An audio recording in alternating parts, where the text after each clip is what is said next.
Hello and welcome back to the Fixed Income Securities series of NISM. Let's continue with the next chapter, that is chapter 2.6, uh, classification of fixed income securities based on security.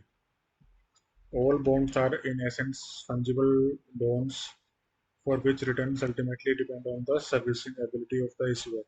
Bonds can be secured or unsecured. These can be senior or junior types depending on their claim in the company's asset at the time of liquidation. Bonds lower in priority of claims offer higher yields to compensate for the risk inherent in them.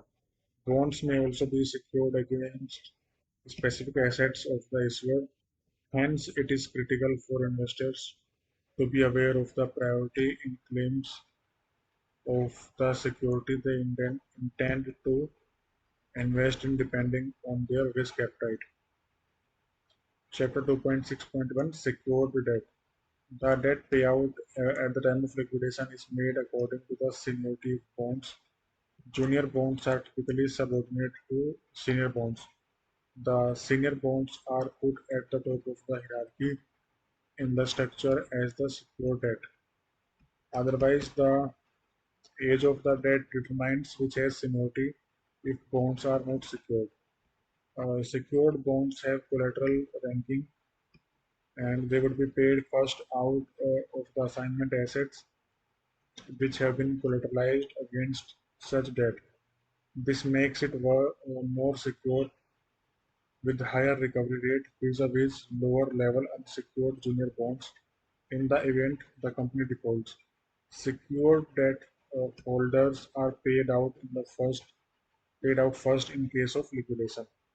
Chapter 2.6.2 Unsecured debt. Unsecured debt instruments are issued by companies without any specific collaterals allocated against these issuances. Companies issue such unsecured debt using their name and reputation in the market. These bonds are paid out last if any bankruptcy happens, but senior unsecured debt is paid out first and then the junior unsecured debt is paid out. Chapter 2.6.3 Subordinated Debt. Subordinated bonds are issued by companies that pay higher coupon but are more risky as these bonds are paid out just before the equity holders at the time of liquidation. In India, banks issue subordinate bonds to shore up their Tier 2 capital as per the capital adequacy requirement. Chapter 2.6.4 Credit Enhanced Bonds. Credit enhancement is a strategy to show the investors that the company would be able to pay back the borrowing as there is some kind of guarantee system in place to support the borrowings. It is a method whereby a borrower or a bond issuer attempts to improve the credit worthiness of its debt offering. Through credit enhancement, the lender or bondholder is provided with reassurance that the borrower will meet its repayment through an additional collateral, insurance, or a third-party guarantee. A company lowers its cost of borrowing using credit enhancement. The credit enhancement also leads to better rating rate for the bond and reduces the risk for the investors. The next chapter is chapter 2.7 Other fixed income securities in India. Apart from the basic categories of bonds described above, there are several other types of fixed income securities which attract investors with specific investment requirements. Some of these instruments are discussed below. 2.7.1 Sovereign gold bonds. Sovereign gold bonds are government securities denominated in grams of gold.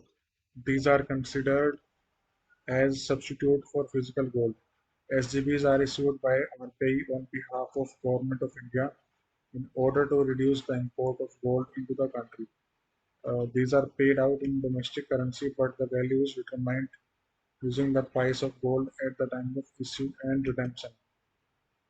These are held in demat form and remove the risk of physical gold joining or physical gold holding and are free from issues like making charges and purity in case of gold held in jewelry form.